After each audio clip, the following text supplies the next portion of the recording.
Guess you didn't know there's also going to be an AARP meeting? I retired after working 35 years at Social Security, but they think I'm still in the bathroom.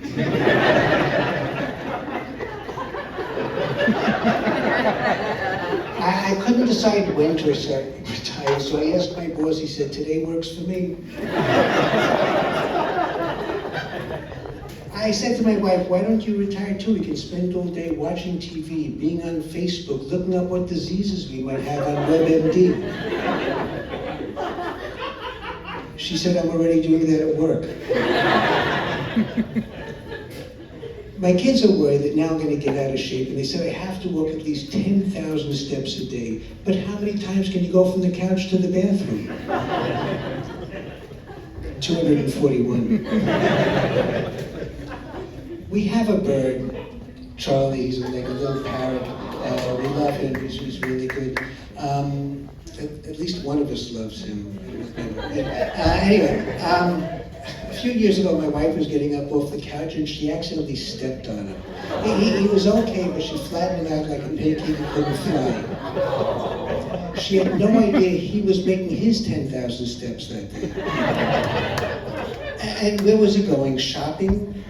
To a comedy club? Starting on Migration Early? So we brought him to the animal hospital, and they said we'd have to leave him overnight because they want to make sure he doesn't have any broken bones or any brain damage. And I'm wondering, how do you check a bird for brain damage? What do? You ask him who the president is? It's ridiculous.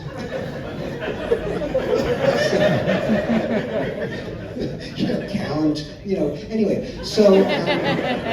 So he signed a medical release form and made me his healthcare proxy.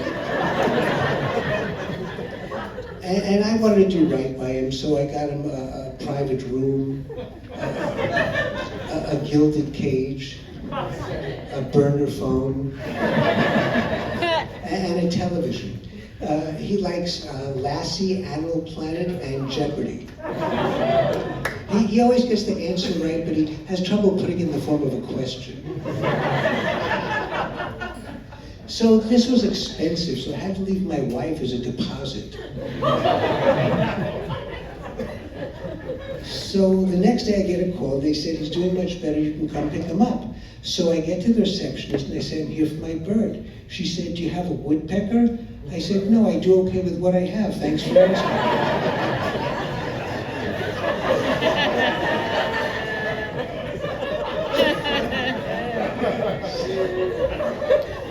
So they take me to the vet, and they say he doesn't have any brain damage. He answered all our questions. We asked him, who brought you here? He said, Bigfoot, meaning my wife. What's the theory behind the beginning of the universe? He said, Big Bang.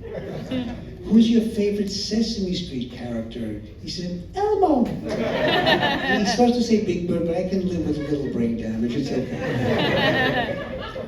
And we have the latest CAT scan here, and we knew he didn't have any broken bones when Dr. Smith brought in his latest cat, and Charlie flew.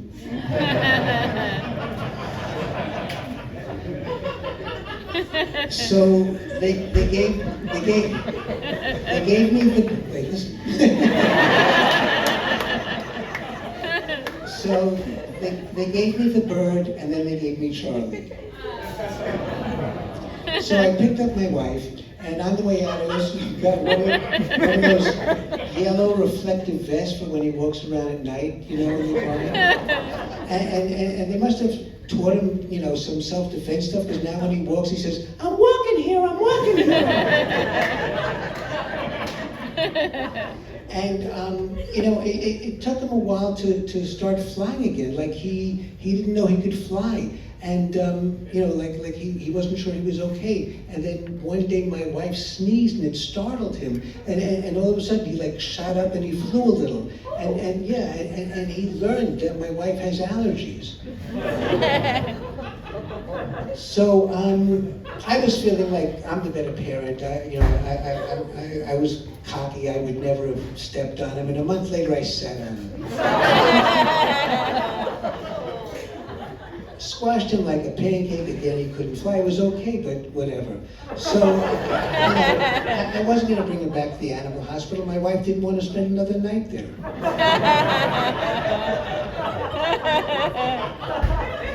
And I figured I can do what they did. So I asked him, what's your favorite vegetable? He said, bird's eye.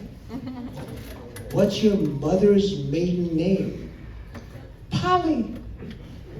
Her last name? What a cracker. Who's the president? It ain't Donald Duck. It's Joe Burton. So that was okay. So he, got back to flying and everything like that. But I could see that something was still a little wrong because whenever we had pancakes, he would shake. So I figured he had PTSD, parrot traumatic squashing disorder. So I found a support group for him. And it was interesting.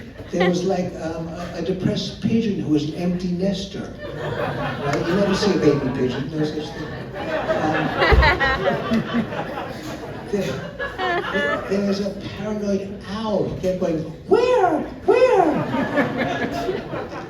And there was a toucan who couldn't. So they helped us bird-proof our apartment a little better, like so you shouldn't fly through the window and stuff. So on some windows we have pictures of pancakes. On other windows we have pictures of my wife's big foot. And on other windows we have pictures of my big fat ass. Anyway, I haven't made my 10,000 steps yet today. I'm going shopping with Charlie. Thank you.